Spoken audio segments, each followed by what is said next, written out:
Now, this is the first main topic for this playlist. After identifying or proving some identities, let's now introduce the binomial theorem. This theorem was discovered by Isaac Newton in 1676. This helps us identify the coefficients and probably the entire expansion of a binomial expression. Let us say we have here for any integer exponent, let's say n greater than 0. Okay, of course it's an integer and it's positive, which starts from 0. If we have here, a binomial term raised to n, that n, okay? We know that if it's 2 in our junior high school years, we know that we have the square of binomial, right? If we have here x plus y squared, I mean the square of x plus y rather, so we have a special product for that. If it's 3, we also have a special product for that. But if it's 4 or more, it gets a little bit complicated, so we tend to multiply them binomial step by step, or use some strategies such as Pascal's triangle, which could be also introduced in this place as well. But for the binomial theorem, using the concept of combination, so this is how we describe that. For any integer n greater than or equal to 0, the expansion of the binomial x plus y, which also works for minus, okay, x minus, so it also works into that, is equal to, first term is n combination 0, x to the power of n, plus n combination 1 times x to the power of n minus 1, and you have here y, plus n combination 2, x to the power of n minus 2 y squared, plus dot dot dot until you will have here n combination n minus 1 times x to the power of y n minus 1, okay, plus n combination n and y to the power of n.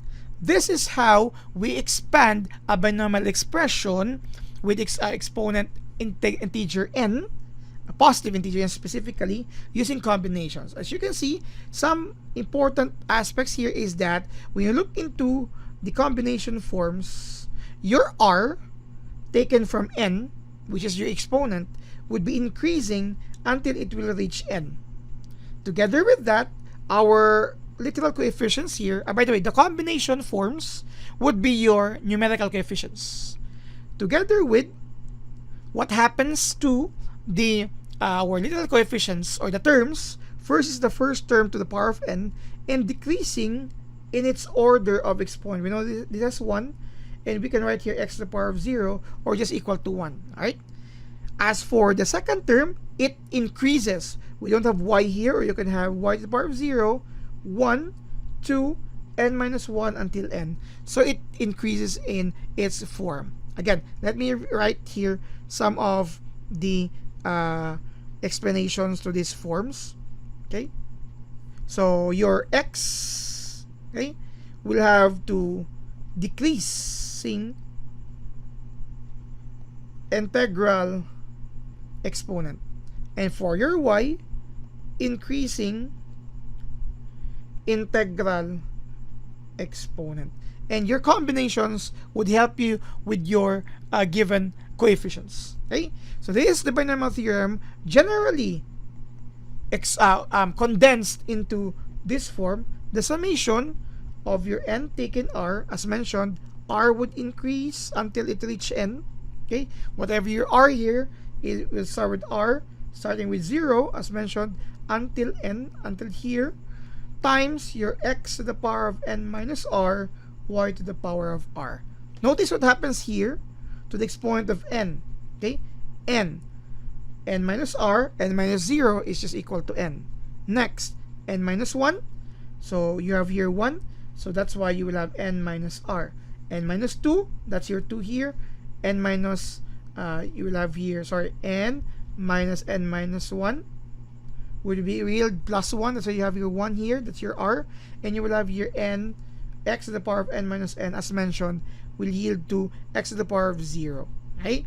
So that's for your exponent of your x. For your y, that's actually y to the power of r. So y to the power of 0 as 0, so it's just equal to 1. Then you have y to the power of 1 here. Then you have y squared, which is here, until you reach n minus 1 here, and you will have here n. Now, these are just illustrations and presentation for this. Again, this was introduced or discovered by Isaac Newton, the binomial theorem, which helps us in the expansion. Okay, so illustration, one illustration only. We know again, if you have x plus y squared is actually x squared plus 2xy plus y squared, right? That's the square of binomial. Using this form, okay, using this binomial theorem, you will have here n taken 0, x to the power of 2, that's your n, okay, that's your n. Then plus n taken 1, x to the power of 2 minus 1, and y1, where 1 is your r. Then plus n, sorry, it's no longer n, my bad. This should not be n because I am trying to simplify it now. 2 taken 2, you have x to the power of 2 minus 2 and y squared. 2 taken 0 is actually equal to 1, x squared. 2 taken 1 is 2, x1, y1, okay? 2 taken 2, or 2 combination 2 is actually 1, x0, y, of course you have here y0, right? So that's why it's equal to 1 as well, y squared. So this is why you have x squared plus 2xy plus y squared. This is the expansion using the binomial theorem. This was the regular expansion using the square of a binomial in our high school years. Try to verify this on your own, because this was actually x cubed plus 3x squared y plus 3xy squared plus y cubed. This is by the cube of a binomial as part of a special product. Try to verify that using this binomial theorem if this is also true. But generally, this binomial theorem captures that as well. Before we can use this further, aside from the illustrations for the square and the cube of a binomial, before we can use this further, we will have a proof of this in the next video. So please wait for that. And after the proving of this binomial theorem, we will have future examples specifically asking for coefficients and terms. Thank you very much for watching.